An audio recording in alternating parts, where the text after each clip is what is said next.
I Nišlije su večeras na ulici, prvo studenti od 4 popodne i ostali građani zbog napada u Novom Sadu. Nose transparent, juče dijalog, danas bejsbol palice. Posle protesta kod osnovnog suda produžili su do kružnog toka kod Delte, koji i dalje drže u blokadi. Tamo je i naša Ivana Marković. Ivana, Nišlije, naročito studenti, i sada su solidarni sa kolegama iz drugih univerzitetskih centara koji su im samo fizički daleko. Kako sve izgleda? Tako je, Radovane, i oni već 2 sata i više su ovde na praktično kružnom toku i igraju društvene igre i na kvalitetan način provode svoje vreme, a iskazuju ujedno i bunt, nezadovoljstvo zbog svega onoga što se desilo u Novom Sadu, dakle i ranije, a i sada. Dakle, sada je još malo, evo još 8 minuta traje blokada upravo ovog kružnog toka kod Delte, koja je počela, kao što si i kazao, ispred osnovnog suda, pa zatim ulicom Voždovom, te ulicom Vojvode Mišića, gde su demonstranti, zapravo studenti i građani stali kratko kod prostorija Srpske napredne stranke i ostavili ispise tamo. I ono što smo mogli da vidimo jeste da je jedna građanka gađala i jajima prostorije Srpske napredne stranke. Nakon toga usledila je ovde žurka ispred kružnog toka kod Delte. Sa nama je jedan od studenta, Luka Đorđević. Pa Luka, kaži mi, koje su poruke večeras iz Niša poslate za Novi Sad?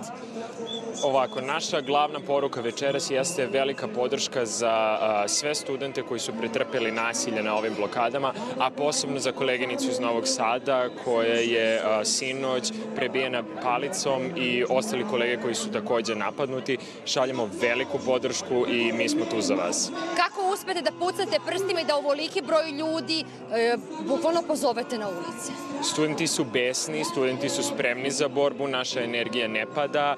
Ostavke koje smo dobili nismo ni tražili, ovo je samo jeftina kupovina vremena. Mi se nećemo smiriti dok odgovorni za zločine ne budu u zatvoru i to je naša glavna poruka, zahtevi nisu ispunjeni. Organizacija vam je na nivou, propuštena je ekipa hitne pomoći najpre na početku ovog protesta. Nažalost, jednom od učesnika protesta je poznalo da hitna pomoć je došla. Trebalo bi da je sve u redu, nadamo se i držimo fige da jeste tako, ali vidimo da je i svojevrsna žurka nastavljena ovdje.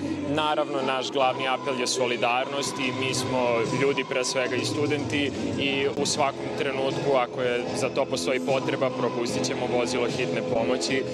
Kolegi jeste vozilo na današnjem skupu. U najbržem mogućem vremenu smo se svi razdvojili i propustili vozilo kako bi hitna mogla da obavi svoj posao. I Dušane, moram i tebe da pitam, Dušan Tasić je sa nama. Kaži mi, kako si ti zadovoljan? Na medicini je bilo jako turbulentno, sada vidimo da se tu smirila situacija, ali vaš duh ne prestaje. Novi protest je najavljen za petak, pa za nedelju, a već danas imamo, evo, ovo. Pa borba prosto nikad ne prestaje. Situacija na medicinskom fakultetu se, nadamo se, smirila i nadamo se da više neće biti incidenata i da više neće biti kršenja zahteva koje smo mi tražili, koje su ispunjeni, potpisani i pečatirani. Što se tiče daljih protesta, tu smo i nećemo da stanemo dok naši zahtevi ne budu bili ispunjeni. Ali univerzitet je stao danas u Nišu uz vas, koliko to znači? To mnogo znači, mnogo nam je drago što je univerzitet prepoznao našu borbu i što su stali uz nas, iako dekan našeg fakulteta se nije pojavio na tom sastanku.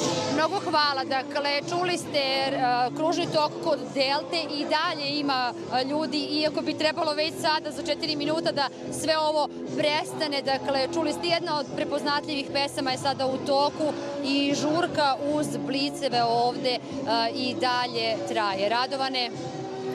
Ivana, hvala ti. Iz Niša izvestila Ivana Marković.